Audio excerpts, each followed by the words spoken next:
Hello అండి, అందరికీ నమస్తే, గుడ్ మార్నింగ్. నేను మీ శ్రీనివాస్ని. ఈనాడు, ఆంధ్రజ్యోతి, సాక్షి, ఆంధ్రప్రభ 4 వార్తాపత్రికల్లో వచ్చిన వార్తలు, వాటిలో వాస్తవాలు, ఉద్దేశాలు అన్నీ కూడా మనం ఈ వీడియోలో చెప్పుకుందాం. చివరి వరకు చూడండి అండ్ లైక్ చేయండి. మీ ప్రతి లైక్ ఇంపార్టెంటే. మీరు అంటే ఫస్ట్ 5,000 వ్యూస్లో 3,000 మంది లైక్ చేస్తున్నారండి. 60% లైక్స్ వస్తున్నాయి. 5,000 దాటేసిన తర్వాత ఏముందిలే, లైక్స్ ఎక్కువ వచ్చాయి కదా, మనం చెప్పినా పర్లేదు అనుకుంటున్నారు. సో చాలామంది తర్వాత చూసేవాళ్ళు కూడా లైక్ చేయండి.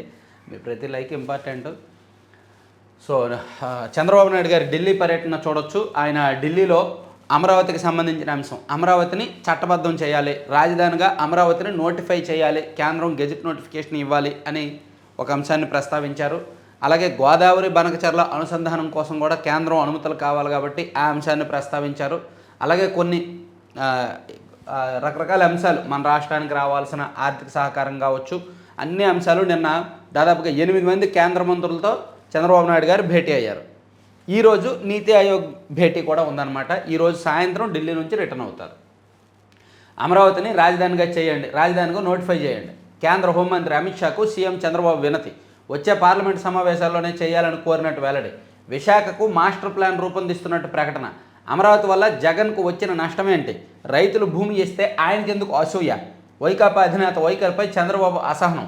నిజంగా అమరావతి గురించి మొన్న ప్రెస్ మీట్లో అమరావతి గురించి జగన్మోహన్ రెడ్డి గారు మాట్లాడిన మాటలు వైసీపీని మరింత అధపాతాలకు తొక్కేస్తాయనడంలో సందేహం లేదు. అమరావతి అనేది ఇప్పుడు రాష్ట్రంలో ప్రతి ఒక్కరికి కూడా ఎమోషనల్గా కనెక్ట్ అయిపోయింది.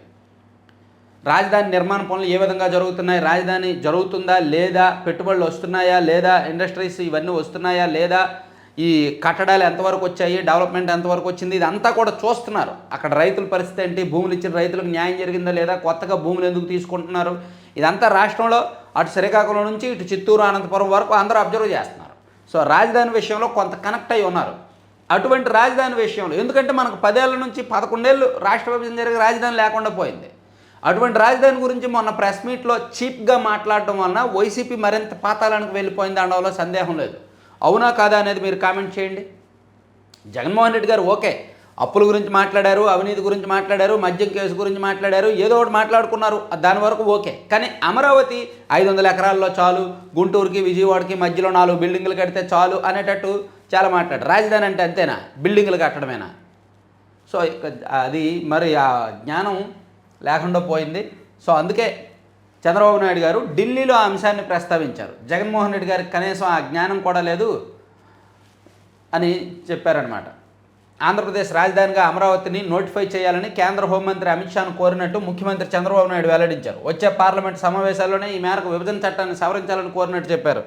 తమ విజ్ఞప్తికి కేంద్ర మంత్రి సానుకూలంగా స్పందించారని తెలిపారు. శుక్రవారం సాయంత్రం ఇక్కడ హోంమంత్రిత్వ శాఖ కార్యాలయంలో అమిత్ షా ఆధ్వర్యంలో రాష్ట్రంలోని శాంతి భద్రతలు, కొత్త న్యాయ చట్టాల అమలుపై జరిగిన సమీక్షలో పాల్గొన్న అనంతరం చంద్రబాబు విలేకరులతో మాట్లాడారు. చాలాసేపు మాట్లాడారండి. అమిత్ షా గారికి చంద్రబాబు గారికి మధ్య మోర్ దెన్ గంటన్నరకు పైగా డిస్కషన్ జరిగింది. దీనిలో జగన్మోహన్ రెడ్డి గారి కేసులు కూడా ఉన్నాయి. మద్యం కేసు వ్యవహారం కూడా, మద్యం కేసు దర్యాప్తు ఎంతవరకు వచ్చింది, జగన్మోహన్ రెడ్డి గారు అరెస్టుకు దారితీయబోతున్న పరిస్థితులు అవన్నీ కూడా చర్చించారు. అవన్నీ మనం ఈవెన్ దీనిలో కూడా అమరావతి అధికారికం రాజధానిగా నోటిఫై చేస్తూ చట్టం సవరించాలని షాను కోరాం. చంద్రబాబు వచ్చే పార్లమెంట్ సమావేశాల్లో సవరణకు ఛాన్సు, తెలిసి తెలియని తరంతో అమరావతిపై జగన్ వ్యాఖ్యలు. 3 ఏళ్లలో రాజధాని కొలిక్కి అక్కడ బెంగళూరు, హైదరాబాద్ కంటే అధునాతన ఎయిర్పోర్టు, విశాఖను ఆర్థిక కేంద్రంగా మార్చే చర్యలు. జగన్ మద్యం స్కామ్పై షాతో చర్చించా. వైసీపీ హయాంలో పోలవరం విధ్వంసం, 2027 మార్చిలోపు దానిని పూర్తి చేస్తాం. జగన్ జమానాలో రాష్ట్రంలో విధ్వంసం, మరమ్మతులు చేయలేనంతగా నష్టం, 1,20,000 కోట్ల బిల్లులు బకాయిలు, 9.94 లక్షల కోట్ల అప్పులు, అందుకే ప్రజలు శిక్షించారు ముఖ్యమంత్రి. సో జగన్మోహన్ రెడ్డి గారి హయాంలో జరిగిన మద్యం స్కామ్, ఇప్పుడు జరుగుతున్న అరెస్టులు, జగన్మోహన్ రెడ్డి గారి పాత్ర, ఇదంతా కూడా అమిత్ షా గారితో నిన్న డిస్కషన్ జరిగింది. అందుకే గంటన్నర పాటు భేటీ అయ్యారు వాళ్ళిద్దరూ. ఇక అనుమతి రాగానే బనకచర్ల పనులు, సముద్రంలో వృధాగా కలిసే నీటిని వాడుకుంటాం. సీఎం లేపాక్షి, వారుకల్ ప్రాంతంలో ఎలక్ట్రానిక్స్ మ్యానుఫ్యాక్చరింగ్ పరిశ్రమలు, రాష్ట్రానికి ఏరోస్పేస్ ప్రాజెక్టులు, రక్షణ రంగ పరిశ్రమలు పెట్టాలని అడిగాం. ఏపీలో సైనిక కంటోన్మెంట్ ఏర్పాటుకు రాజ్నాథ్ ఓకే. నిర్మలా, పాటిల్, అమిత్ షా సహా 7 కేంద్ర మంత్రులతో భేటీ. ఈవెన్ ఆంధ్రప్రభలో కూడా అంత సానుకూలం, కేంద్రం స్పందన బాగుంది. కేంద్రం అనుమతి ఇవ్వగానే బనకచర్ల పనులు ప్రారంభమని ఇదే అంశాన్ని, అమరావతిని గుర్తించండి అని చెప్పి అమిత్ షా గారిని అడగడం, బనకచర్లతో సీమకు నీళ్లు, బనకచర్లకు అప్రూవల్ ఇవ్వండి అని నిర్మలా సీతారామన్ గారిని అడగడం, ఇట్లా ఇవన్నీ కూడా ఇక్కడ హైలైట్ చేశారు ఆంధ్రప్రభలో కూడా. ఇక మరో అంశానికి వెళ్ళిపోతే ఇది వైఎస్ఆర్ కాంగ్రెస్ పార్టీ అధికారంలో ఉన్నప్పుడు దగ్గర 25 ఏళ్ళు కూడా ఉండవు నాకు తెలిసి సజ్జల భార్గవరెడ్డి గారికి. 25 ఏళ్ళు కూడా ఉండవు. ఈ వయసులోనే ఈయన సోషల్ మీడియా హ్యాండిల్స్ మొత్తం తీసుకొని, సోషల్ మీడియా మొత్తం ఈయన కంట్రోల్లోకి తీసుకొని మన రాష్ట్రంలోనూ మన దేశంలోనూ సోషల్ మీడియాను గబ్బు పట్టించిన చరిత్ర. అంటే ఇలా అన్నందుకు వైసీపీ వాళ్ళు ఫీల్ అవ్వద్దండి, తప్పు చేశారు కాబట్టి తప్పు అని చెప్తున్నాను. సోషల్ మీడియాలో ఇంత అబ్యూజ్ లాంగ్వేజ్ వాడతారా, ఇంత చెత్త భాష వాడతారా? రాజకీయ ప్రత్యర్థులను రాజకీయంతో ఢీకొట్టాలి, లేదా సోషల్ మీడియాలో ప్రశ్నించాలి, విమర్శించాలి, టార్గెట్ చేయాలి, తప్పులేదు. కానీ వాళ్ళ కుటుంబ సభ్యులను ఉద్దేశించి, వాళ్ళ బాడీ షేమ్కి సంబంధించి, వాళ్ళ వ్యక్తిగత వ్యవహారాలకు సంబంధించి చాలా దారుణంగా అసలు పరిమితులు హద్దు అదుపు లేకుండా ఈయన ఆధ్వర్యంలో వైసీపీ వాళ్ళు రెచ్చిపోయారు. సో ఆ విషయం సుప్రీంకోర్టు నిన్న చాలా సీరియస్గా రెస్పాండ్ అయింది. సామాజిక మాధ్యమాల్లో రెచ్చిపోతే బెయిల్ కూడా రాదనే భయం ఉండాలి, లేదంటే వారు ఎవరిని వదిలిపెట్టరు, సమాజంలో ఎవరికి భద్రత ఉండదు. ఆ ధోరణి భరించలేని స్థాయికి చేరుతోంది. సజ్జల భార్గవరెడ్డి కేసు విచారణ సందర్భంగా సుప్రీం ధర్మాసనం ఘాటు వ్యాఖ్యలు, ముందస్తు బెయిల్ పిటిషన్ కొట్టివేత.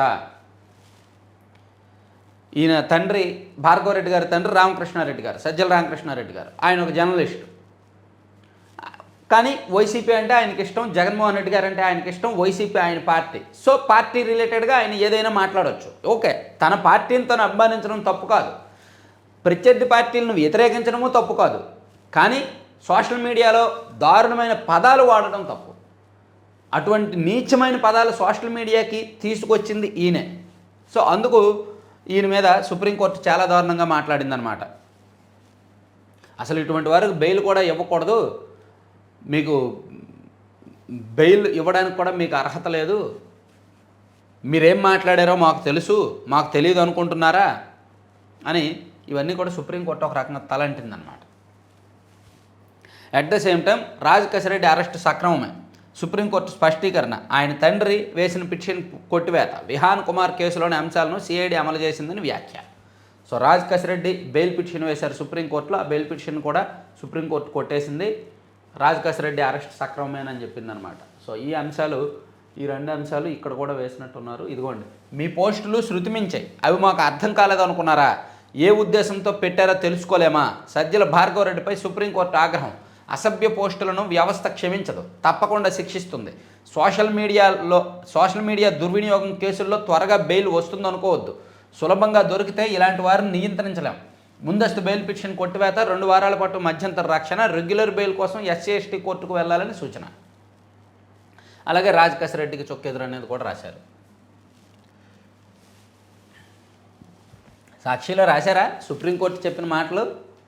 రాశారా? భూతద్దం పెట్టి ఎదుగుదామా? రాయరు. వీళ్ళకి వ్యతిరేకంగా సుప్రీంకోర్టులు చెప్తే రాయరు, ఎక్కడా ఉండవు వార్తలు. పక్కన పెడదాంలే.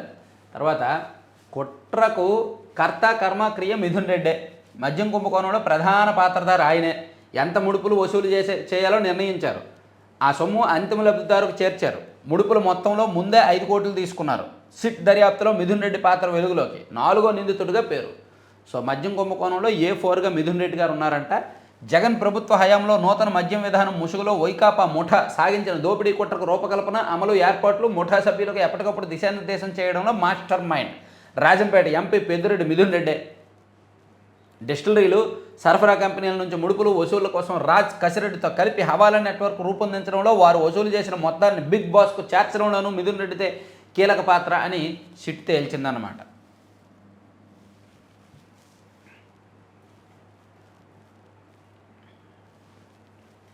ఇక నేడు కేరళకు రుతుపవనాలు, నైరుతికి అనుకూల పరిస్థితులు, అరేబియా సముద్రంలో వాయుగుండం. దేశంలో వ్యవసాయానికి ఊతమిచ్చే నైరుతి రుతుపవనాలు శనివారం కేరళను తాకుతాయని భారత వాతావరణ విభాగం IMD అంచనా వేస్తోంది. ఈ రుతుపవనాలు ఏమో కానీ మనకి ఆంధ్రప్రదేశ్ మొత్తం నాకు తెలిసి పొద్దున్న అంటే ఆల్మోస్ట్ సాయంత్రం 4 గంటల వరకు ఎండెక్కుతుంది, 4 గంటల తర్వాత వర్షాలు పడుతున్నాయి కదా. కానీ ఈరోజు పొద్దున్న నుంచి ముసిరెట్టింది మాకు, పొద్దున్న నుంచి కూడా వర్షం కురుస్తూనే ఉంది. కరెంట్ ఎప్పుడు ఉంటుందో ఎప్పుడు పోతుందో కూడా తెలియని పరిస్థితి.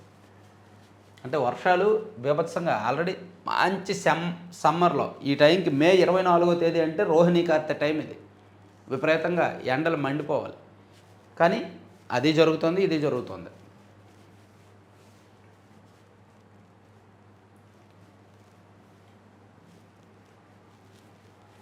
227 మంది ప్రాణాలతో పాక్ చెలగాటం. ప్రమాదపు అంచుల్లో ఉన్న భారత విమానంపై నిర్దయ. గగనతలంలోకి ప్రవేశించేందుకు అనుమతించని వైనం. అటువంటి వాళ్ళతో యుద్ధం ఆపేశారు. అటువంటి వాళ్ళని పట్టు దొరికినప్పుడు వేసేయాల్సింది అసలు పాకిస్తాన్ లాంటి వాళ్ళని. పట్టు దొరికింది. పాకిస్తాన్లో చాలా వరకు మన క్షిపణులు వెళ్ళాయి. మన బ్రహ్మోస్ క్షిపణి పని అంతా చేసింది. అటువంటి టైంలో కాల్పుల విరమణ ఒప్పందం చేసుకున్నారు. పోనీ కాల్పుల విరమణ ఒప్పందం జరిగాక వాళ్ళు కొంచెం మానవత్వంతో వ్యవహరించాలి కదా. మన విమానం వాళ్ళ భూభాగంలోకి వెళ్ళిందని ఒప్పుకోలేదంట, అనుమతించలేదంట. ముందుగా ఉరుములు మెరుపులతో కూడిన కారు మబ్బులు విమానం అలాగే ముందుకు చొచ్చుకు వెళ్తే అందులోని ప్రయాణికులందరికీ ప్రాణగండం. కాస్తంత దారి మార్చి పక్కకు వెళదామంటే దాయాది దేశం పాకిస్తాన్ గగనతలంలోకి వెళ్ళక తప్పని పరిస్థితి. రెండు దేశాల మధ్య ఉద్రిక్తతల నేపథ్యంలో సునాయాసంగా పక్క దేశ గగనతలంలోకి వెళ్ళలేని పరిస్థితి. అయినా ప్రయాణికుల ప్రాణాలు కాపాడాలనే సంకల్పంతో విమానాన్ని పాకిస్తాన్ గగనతలంలోకి తీసుకువెళ్ళడానికి పైలట్లు అభ్యర్థించారు. అయితే పాకిస్తాన్ అధికారులు పాషాణ హృదయం కరగలేదు. విమానాన్ని అనుమతించడానికి ససేమిరా అన్నారు. విధిలేని పరిస్థితుల్లో పైలట్లు ఆ లోహ విహంగాన్ని ఉరుములు మెరుపులు వడగలవానతో కూడిన కారు మబ్బుల్లోకి తీసుకెళ్లాల్సి వచ్చింది. ఈ క్రమంలో అది తీవ్ర కుదుపులకు లోనైంది. ప్రమాదపు అంచులకు చేరువైంది. సరిగ్గా అదే సమయంలో పైలట్లు ఎంతో ధైర్య సాహసాలతో విమానాన్ని ముందుకు నడిపించారు. చాకచక్యంతో కిందకు దించారు. 227 మంది ప్రయాణికుల ప్రాణాలు కాపాడగలిగారు. బుధవారం ఢిల్లీ నుంచి శ్రీనగర్కు బయలుదేరిన ఇండిగో 6E2142 విమాన ప్రయాణికుల బీతావహ అనుభవం ఇది. ఈ ఘటనపై భారత్ పౌర విమానయాన శాఖ డైరెక్టర్ జనరల్ శుక్రవారం ఒక సవివరణ ప్రకటన విడుదల చేసింది. అటువంటి పాకిస్తాన్ను క్షమించి వదిలేయడమా?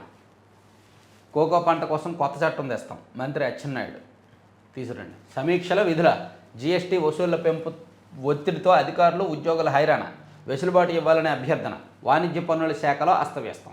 జీఎస్టీ వసూళ్ల హడావుడిలో రాష్ట్ర వాణిజ్య పన్నుల శాఖలో కీలక ఉన్నతాధికారి సమీక్షల పేరుతో జరుగుతున్న కాలయాపన వల్ల పనిచేయడానికి సమయం చాలట్లేదని అధికారులు ఉద్యోగులు ఆందోళన చెందుతున్నారు.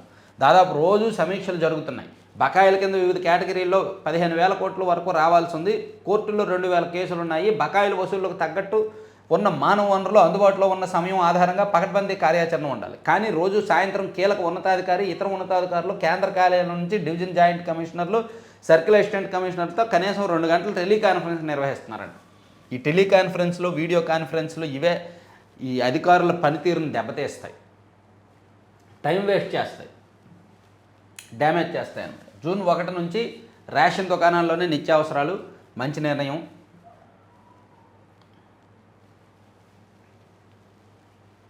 లేపాక్షి వారోకాల మధ్య యాపిల్ ఎలక్ట్రానిక్ సిటీ 3 నెలల్లో పనులు ప్రారంభం. సీఎం చంద్రబాబు.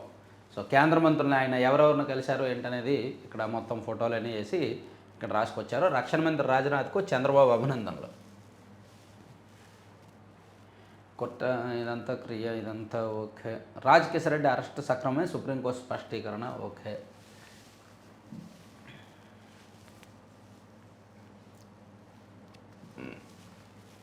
సరే, ఈనాడులో ఇవన్నీ అయిపోయినాయి కానీ సాక్షికి వెళ్దాం.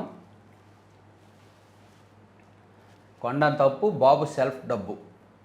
అమరావతి నిర్మాణం పేరుతో ఇప్పటికీ 52,000 కోట్ల రుణం.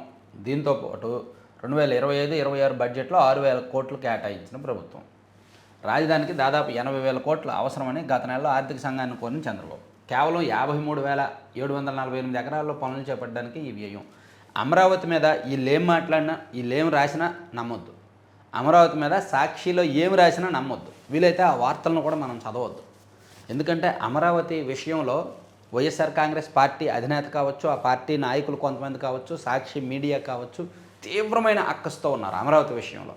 మరి ఏం పాపం చేశారో కానీ, వీళ్ళకేం పట్టుకుందో కానీ అమరావతి విషయంలో అన్నీ అబద్ధాలే. అప్పు చేస్తే చేస్తారండి, అప్పు చేసి కడతారు, తర్వాత దాని నుంచి వచ్చే రెవెన్యూతో అప్పు తీరుస్తారు. మీకేంటి? అప్పు చేసి కడతారు, అప్పు చేయొచ్చు, చేసి కడతారు, దాన్నే ఉంది. అది ఆస్తి సృష్టే కదా. ఒక రకంగా రాజధాని నిర్మాణం అంటే ఆస్తి సృష్టే కదా. అప్పులేమి దుబారా చేయట్లేదు కదా.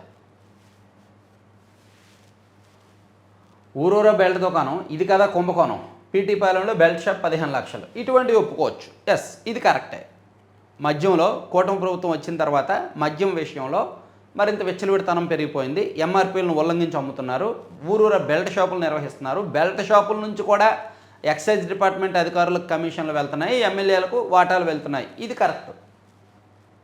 ఇది ఎక్సైజ్ శాఖ మంత్రి ఇలాకాలో పలికిన వేలం ధర. తాళ్లపాలెం, గిరిపురం బెల్ట్లకు వేలంపాట. మంత్రి నివాసం ఉండే ప్రాంతంలోనే 5 బెల్ట్ దుకాణాలు. కొన్ని షాపులకు యానాం నుంచి మద్యం సరఫరా. మచిలీపట్నం నియోజకవర్గంలో బెల్ట్ షాపుల సంఖ్య 200 నుంచి 250. నాగాయలంక మండలం సంగమేశ్వరంలో బెల్ట్ షాప్ ధర 7 లక్షలు. ఒక్క మాజేరులోనే 12 బెల్ట్ షాపులు. గూడూరులో టీడీపీ నేతకు 5 క్వార్టర్ బాటిల్పై 30 నుంచి 50 రూపాయలు అదనంగా బాదుడు. నాకు తెలిసి 20 రూపాయలు వరకు క్వార్టర్ మీద 20 రూపాయలు ఎక్స్ట్రా ఉందని నేను విన్నాను. మరి వీళ్ళు 30 నుంచి 50 రాశారు. ఇదైతే వాస్తవమే. బెల్ట్ షాపులు ఉన్నాయి అన్ని నియోజకవర్గాల్లో కూడా. 3 పువ్వులు 6 కాయలు అంటారు కదా, అంతకన్నా ఎక్కువగానే ఉన్నాయన్నమాట బెల్ట్ షాపులు. విచ్చలవిడి అయిపోయింది తాగుడు. తప్పతాగి తిరుమలకు పోలీసులు. అలిపిరిని దాటుకొని తిరుమల వరకు ర్యాష్ డ్రైవింగ్. పలు వాహనాలపైకి వేగంగా దూసుకువెళ్లిన పరిస్థితి. ట్రంక్ అండ్ డ్రైవ్ టెస్ట్లో 300 పాయింట్లు చూపించిన వైనం. భద్రతా వైఫల్యంపై భక్తుల తీవ్ర ఆగ్రహం. వాళ్ళని సస్పెండ్ చేయాలి ఇమీడియట్గా. సస్పెన్స్ కాదు, అసలు విధుల నుంచి తొలగించాలి కంప్లీట్గా. నిన్న సాయంత్రం అనుకుంటా పోలీసులు తప్పతాగి తిరుమల కొండ మీదకు వెళ్ళారు ర్యాష్గా. ఇక ఎవరి అండతో ఈ దుర్మార్గాలు చేస్తున్నారు? ఇది రాజ్యహింస కాదా? పౌరులకు రక్షణ ఎక్కడ? మండిపడిన మాజీ సీఎం వైఎస్ జగన్మోహన్ రెడ్డి. వైఎస్ఆర్సీపీ శ్రేణులే లక్ష్యంగా తప్పుడు కేసులు. కార్యకర్త హరికృష్ణపై 3rd డిగ్రీ ప్రయోగిస్తారా?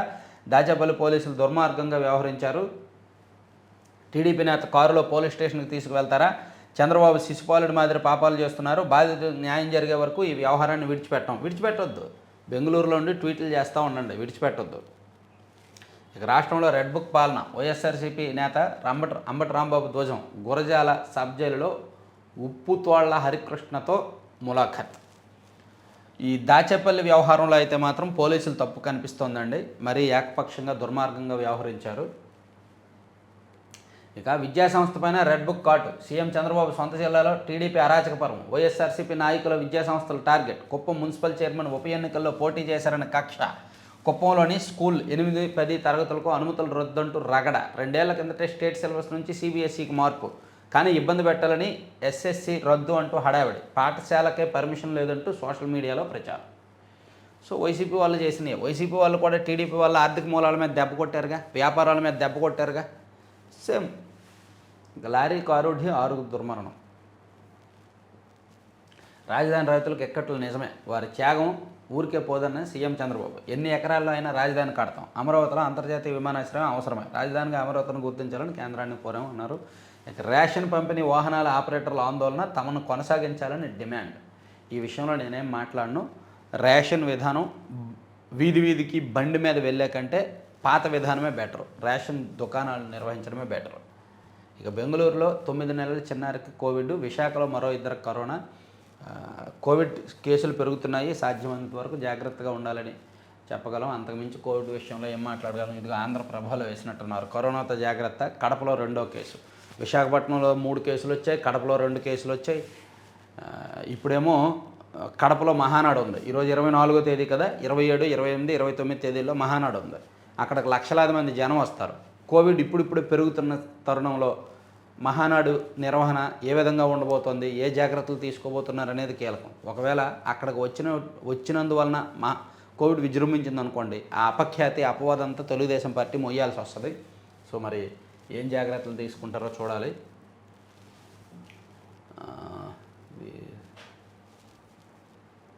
డిఎస్సి పరీక్షను వాయిదా వేయలేం.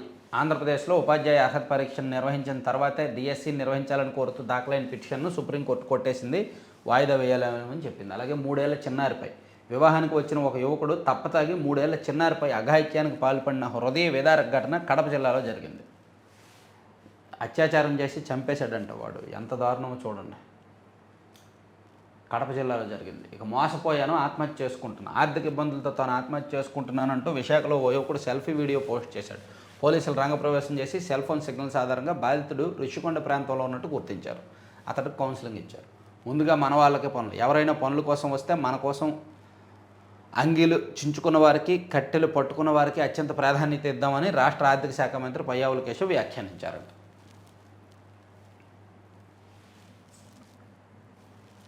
మైసూర్లో పాక్ మాయం. మైసూర్ పాక్లో దాయాది పేరు ధ్వనిస్తుందనే కారణంతో జైపూర్లోని మిఠాయి వ్యాపారులు ఆ పేరును మైసూర్ శ్రీగా మార్చేశారు. ఇదేదో బాగుందండి, మంచిదే కదా. ఇక ఆంధ్రజ్యోతి చూస్తే డాడీ చుట్టూ దెయ్యాలు. పార్టీలో నాపై అంతర్గత కుట్రలు కుతంత్రాలు. షర్మిల వ్యవహారంలో ఉంది. ఇప్పుడు వైఎస్ రాజశేఖర రెడ్డి గారు స్వర్గస్థులైన తర్వాత కదా, ఆయన కొన్నేళ్ల తర్వాత వైసీపీ అధికారంలోకి వచ్చిన తర్వాత షర్మిల గారు జగన్మోహన్ రెడ్డి గారి నుంచి విడిపోయి అన్నా చెల్లెళ్ళ మధ్య విభేదాలు బహిర్గతమయ్యాయి.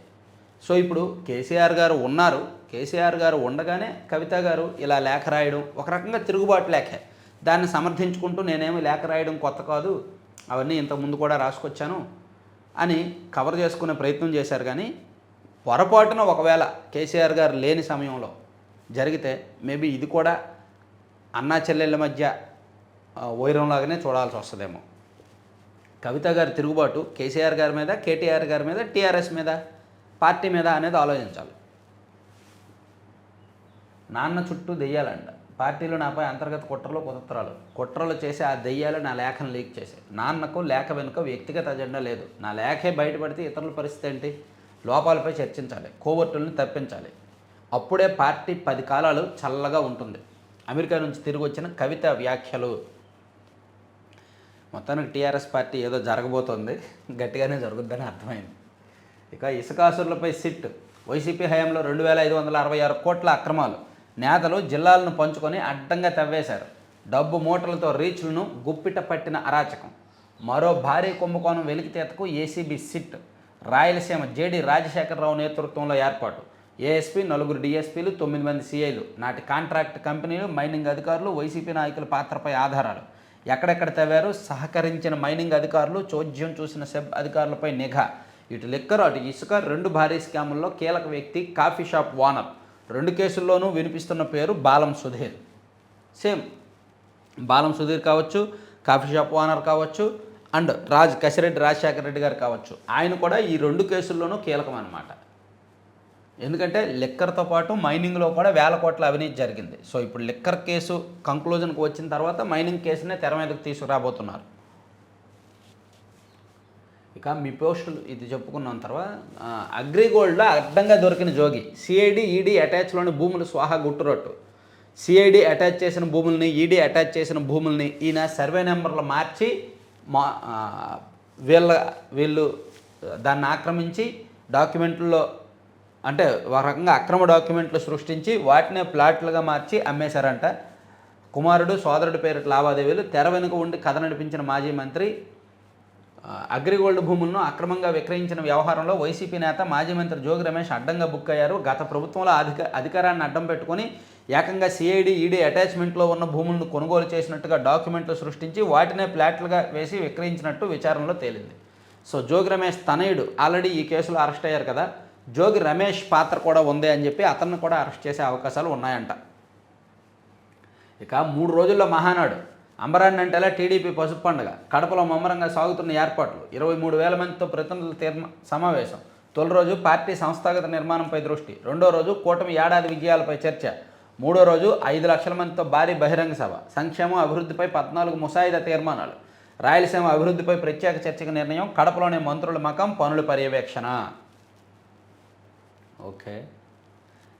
యాపిల్పై 25%, ఈయూపై 50%. ఆగని ట్రంప్ సుంకాల రంకెలు. అమెరికాలో అమ్మే ఐఫోన్లు అమెరికాలోనే తయారు చేయాలి, భారత్లోనే మరెక్కడో కాదని అమెరికా అధ్యక్షుడు హుకుం. ఒకవేళ ఐఫోన్లు అమెరికాలో తయారు చేసి అమెరికాలో అమ్మితే నో ప్రాబ్లం. ఇంకెక్కడో తయారు చేసి అమెరికా తీసుకొచ్చి అమ్ముతానంటే మాత్రం 25% సుంకం అని చెప్పి ట్రంప్ తాత బెదిరించాడంట. జూన్ 1 నుంచి ఈయూ ఉత్పత్తులపై 50% టారిఫ్ అని హెచ్చరిక. నోరుంది, ఆయన ఏం చెప్పినా మాట్లాడితే చెల్లుబాటు అవుతుంది అనే ఒక నమ్మకం ఉంది. మీడియా బలం ఉంది. మన ఇండియాలో, మన ఆంధ్రప్రదేశ్లో ఎలాగైతే మీడియాలు ఏకపక్షంగా ఉంటాయో, పక్షపాత ధోరణితో ఉంటాయో, అమెరికాలో కూడా అన్ని చోట్ల అలాగే పనిచేస్తాయి మీడియాలు. కాబట్టి ఆయనకు అదొక బలం. ఆయన్ని వ్యతిరేకించే మీడియాలు ఉన్నాయి, ఆయన్ని అనుకూలిస్తున్న మీడియాలు ఉన్నాయి. సోషల్ మీడియాలో ఒక పెద్ద వ్యవస్థగా ఉన్న స్పేస్ ఎక్స్, అదే ట్విట్టర్ కదా, ఎక్స్, ఆయనకు సపోర్టు. సో ఇవన్నీ ఉంటాయి. ఇక 2.69 లక్షల కోట్ల డివిడెంట్. కేంద్ర ప్రభుత్వానికి ఆర్బీఐ భారీ నజరానా. రికార్డు స్థాయిలో చెల్లింపులు. 2024-25లో 27.5% పెరిగిన డివిడెంట్. కలిసి వచ్చిన ఫారెక్స్ లావాదేవీలంట. ఓకే. బెట్టింగు వికృత క్రీడ, ఐపీఎల్ ముసుగులో బెట్టింగు జోదం, ప్రజలు పాల్గొనడానికి చట్టాలతో ఆపలేం, online betting యాప్లపై supreme court, యాప్లపై KA Paul petition, కేంద్ర ప్రభుత్వానికి నోటీసులు. సో బెట్టింగ్ యాప్లను కంట్రోల్ చేయడం అనేది చాలా కష్టం అండి, ఎందుకంటే వాళ్ళు భిన్నమైన సర్వర్లతో ఎక్కడెక్కడ అదంతా కూడా హిడెన్ సర్వర్లతో నడిపిస్తారు. ప్లస్ ఒక పేరుతో ఉన్నదాన్ని కంట్రోల్ చేస్తే ఇమీడియట్గా దాని ప్లేస్లో అక్షరం మార్చి ఇంకొక సర్వర్ వచ్చేస్తుంది, ఇంకో వెబ్సైట్, ఇంకో డొమైన్ వచ్చేస్తుంది. సేమ్ ఇందులో ఉన్న డేటానే దానిలో కూడా ఉంటుంది అనమాట. ఇట్లా బెట్టింగ్ యాప్లను వాళ్ళు చాలా పెద్ద నెట్వర్క్ నడిపిస్తున్నారు. దాన్ని కట్టడి చేయాలి అంటే దేశవ్యాప్తంగా పోలీసులు మూకుమ్మడిగా చేయాలి ఒకేసారి. ఈ గుంతకల్ రైల్వే స్టేషన్లో పెచ్చులూడి పడి బాలుడి మృతి, తలకు తీవ్ర గాయాలై దుర్మరణం. రైల్వే స్టేషన్లో పెచ్చులోడడం ఏంటంటే పసుపు దళానికి నూతనోత్తేజం, మహానాడులో 6 కీలక అంశాల ప్రతిపాదన, కాలానికి అనుగుణంగా పార్టీలో మార్పులు. నాయకత్వ మార్పు జరుగుద్దని రాయొచ్చుగా, ఎందుకు ఇవన్నీ? నాయకత్వ మార్పులు ఉంటాయి గట్టిగానే. లోకేష్ గారి కీలక బాధ్యతలు వస్తున్నాయి, అంతవరకు ఓకే. కనిమొళి బృందానికి రష్యాలో తప్పిన ముప్పు, పాకిస్తాన్ వ్యవహార శైలిని ప్రపంచ దృష్టికి తీసుకువెళ్లాలనే ప్రణాళికలో భాగంగా రష్యాకు వెళ్లిన డీఎంకే ఎంపీ కనిమొళి సారథ్యంలోని ఎంపీల బృందానికి పెద్ద ముప్పు తప్పింది. వీరు ప్రయాణించిన విమానం గురువారం రష్యా రాజధాని మాస్కోలోని విమానాశ్రయంలో నిర్దేశిత సమయంలో దిక్కుండా కొంత సమయం పాటు ఆకాశంలో చక్కర్లు కొట్టింది. రష్యాతో దీర్ఘకాలంగా కొనసాగుతున్న యుద్ధంలో భాగంగా ఉక్రెయిన్ గురువారం రాత్రి మాస్కోపై డ్రోన్ దాడులతో విరుచుకుపడడమే ఇందుకు కారణమంట. భారత్తో 150 కోట్ల రక్షణ ఒప్పందం రద్దు, బంగ్లాదేశ్ తాత్కాలిక ప్రభుత్వం నిర్ణయం. పాక్ 20 బిలియన్ల ప్యాకేజీపై పునరాలోచన, ప్రపంచ బ్యాంకుకు విజ్ఞప్తి చేయనున్న భారత్. నీటిని ఆపేస్తే మీ పీక నొక్కేస్తాం, పాక్ అధికారి.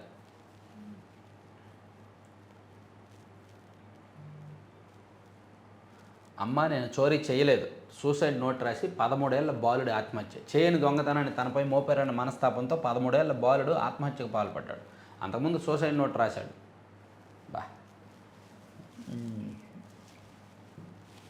ఆంధ్రప్రభకి వెళ్తే కరోనాతో జాగ్రత్త, కేంద్రం సాయం, సేవలన్నీ ఇక ఆన్లైన్లో, electronic delivery mechanism upgradation, Mana Mitra WhatsApp ప్లాట్ఫామ్తో అనుసంధానం, మాన్యువల్ పద్ధతి నిలిపివేతకు ప్రభుత్వం ఆదేశాలు. కూటమి ప్రభుత్వం అధికార పగ్గాలు చేపట్టిన ఏడాది పూర్తవుతున్న నేపథ్యంలో ప్రజల్లో సంతృప్తి స్థాయి తెలుసుకొని అందుకు అనుగుణంగా భవిష్యత్తు నిర్ణయాలు తీసుకోవాలని భావిస్తోంది. ఇందులో భాగంగా సేవల్లో జాప్యం లేకుండా end to end electronic delivery మెకానిజంను అప్గ్రేడ్ చేయాలని అన్ని ప్రభుత్వ శాఖలకు ఆదేశాలు జారీ చేసిందంటండి. తర్వాత పోలీస్ కస్టడీలో వల్లభనేని వంశీ, ఇది ఒకటి కీలకమైన అంశం అండి. ఆయన నకిలీ పట్టాల కేసు ఉంది కదా, లబ్ధిదారులకు నకిలీ పట్టాలు ఇచ్చారు అని. ఆ కేసులో ఆయన ప్రశ్నిస్తే ప్రతిదానికి యాజ్ యూజువల్ సమాధానాలు, నాకు తెలీదు, నాకేం తెలీదు, నాకేం గుర్తులేదు, నాకేం తెలీదు, నాకేం గుర్తులేదు, నాకు సంబంధం లేదు. ఈ 3 సమాధానాలు ఆయన ఇచ్చాడంట. 20కి పైగా ప్రశ్నలు, కానీ సమాధానం ఒకటే, నాకు తెలీదు, నాకు గుర్తులేదు, నాకు సంబంధం లేదు. యథావిధిగా డిఎస్సి షెడ్యూలు, సుప్రీంకోర్టు ఆదేశాలు. నీటి సరఫరా ప్రాజెక్టులకు గ్రీన్ సిగ్నల్, 1702.68 కోట్ల అంచనాలతో డిపిఆర్లు సిద్ధము, పాలనా అనుమతులు మంజూరు చేసిన ప్రభుత్వం. నీటి సరఫరా ప్రాజెక్టుల కంట కొత్త కాన్సెప్ట్, గతానికి భిన్నంగా వినూత్న ప్రతిపాదనలు, 6 అంశాలతో సమాలోచనలు. తెలుగుదేశం పండుగ మహానాడుకు సర్వం సిద్ధమవుతోంది. ఈ మహానాడులో తెలుగుదేశం పార్టీ సమూలంగా మారబోతోందా? పార్టీని మరో 40 ఏళ్ల పాటు నడిపించడానికి అవసరమైన కీలక నిర్ణయాలు తీసుకోబోతున్నారా? పార్టీ మూల సిద్ధాంతం స్ఫూర్తితో ప్రస్తుత ప్రజా అవసరాలకు అనుగుణంగా పార్టీలో కీలక విధానాల మార్పులు జరగబోతున్నాయా అంటే అవుననే సమాధానం వినిపిస్తోంది. కొత్త లుక్కు, కొత్త విధానాలు, కొత్త నిర్ణయాలు, కొత్త నాయకత్వము అవన్నీ రాబోతున్నాయి అన్నమాట.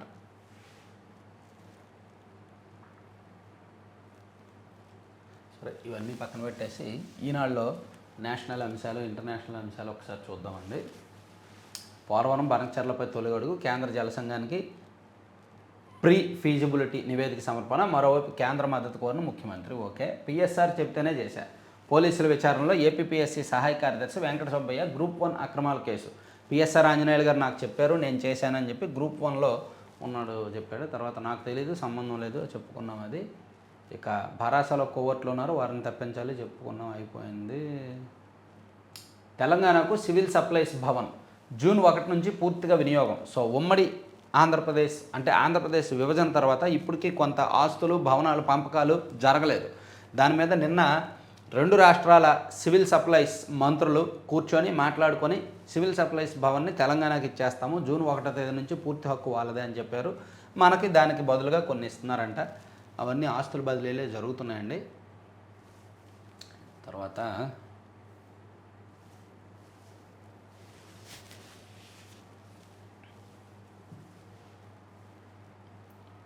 గందరగోళంలో హార్వర్డ్ విదేశీ విద్యార్థుల భవిత. మరో విద్యాసంస్థకు బదిలీ కాకపోతే చట్టబద్ధతకు ముప్పు. 800 మంది భారతీయులు సహా వేల మంది విద్యార్థులపై ప్రభావం. 6 షరతులకు వర్సిటీ అంగీకరిస్తేనే ఉపశమనం. ట్రంప్ సర్కార్ స్పష్టీకరణ కోర్టులో సవాల్ చేసిన విశ్వవిద్యాలయం. ఓకే. ఎన్ఐఏ కేసుల కోసం ప్రత్యేక కోర్టులు ఏర్పాటు కావాలి. సుప్రీంకోర్టు. 7 సిఆర్పిఎఫ్ కమాండోలకు శౌర్య చక్ర ప్రదానం. వామపక్ష తీవ్రవాదాన్ని అణచివేసే క్రమంలో అమరులైన 2 సిఆర్పిఎఫ్ కానిస్టేబుల్తో పాటు మరో 5గురిని శౌర్య చక్ర పథకం వరించింది. ఛత్తీస్గఢ్ సుక్మా జిల్లాలోని టేకల్గూడలో 2024 జనవరి 30న CRPF battalion forward operating base ఏర్పాటు ప్రారంభించింది. ఆ సమయంలో బారెల్ గ్రెనేడ్ లాంచర్లు, ఇంప్రూవైజ్డ్ మిసైల్తో మావోయిస్టులు విరుచుకుపడ్డారు. తన ప్రాణాల ప్రమాదంలో ఉన్న 201 కోబ్రా బెటాలియన్కి చెందిన కానిస్టేబుల్ పవన్ కుమార్ తోటి కానిస్టేబుల్ దేవన్తో కలిసి తెగుతో పోరాడారు. సో వాళ్ళకి శౌర్య చక్ర ఇచ్చారంట. రష్యా ఉక్రెయిన్ మధ్య భారీగా యుద్ధ ఖైదీల మార్పిడి. 780 మంది సైనికులు ఖైదీలను విడిచిపెట్టిన 2 దేశాలు. అత్యంత క్రూర దశలో ఇజ్రాయెల్ యుద్ధం. ఆకలితో అలమటిస్తున్న గాజా ప్రజలపై దయ చూపాలన్న WHO. గాజాలో ప్రజలు ఆకలితో అలమటిస్తున్నారని, కనీసం వారికి సదుపాయాలు కూడా అందడం లేదని ఐక్యరాజ్యసమితి సెక్రటరీ జనరల్ ఆంటోనియో గుటెరస్ పేర్కొన్నారు. ఇజ్రాయెల్ యుద్ధం ప్రస్తుతం అత్యంత క్రూర దశలో ఉందని ఆయన ఆవేదన వ్యక్తం చేశారంట. సైన్యం ధైర్యాన్ని తక్కువ చేసి చూపకండి. రాహుల్ గాంధీపై భాజపా ధ్వజం. మీరు సైన్యం ధైర్యాన్ని రాజకీయంగా వాడుకోకూడదు. అట్ ది సేమ్ టైం అది కూడా చూడాలి. ఇక బిస్కెట్ డబ్బా కాదు, చట్టాలను నిర్ణయించేదే టిన్. అందులో ఏ బిల్లు వేస్తే దానిపైనే చర్చ. వింత ఆచారాన్ని కొనసాగిస్తున్న న్యూజిలాండ్. బాగుంది. సో ఇవి 3 పత్రికల్లో ఉన్న వార్తాంశాలు. చివరి వరకు చూసిన ప్రతి ఒక్కరికి కూడా ధన్యవాదాలు. లైక్ చేయండి. ఏమైనా నాకు సజెషన్స్ ఇవ్వాలనుకున్నా, ఏమైనా చెప్పాలనుకున్నా కింద కామెంట్ చేయండి. లేదా కింద డిస్క్రిప్షన్లో నా మెయిల్ ఐడి ఉంటుంది, మెయిల్ అయినా చేయండి. ప్రతి మెయిల్ చెక్ చేస్తాను. Thank you.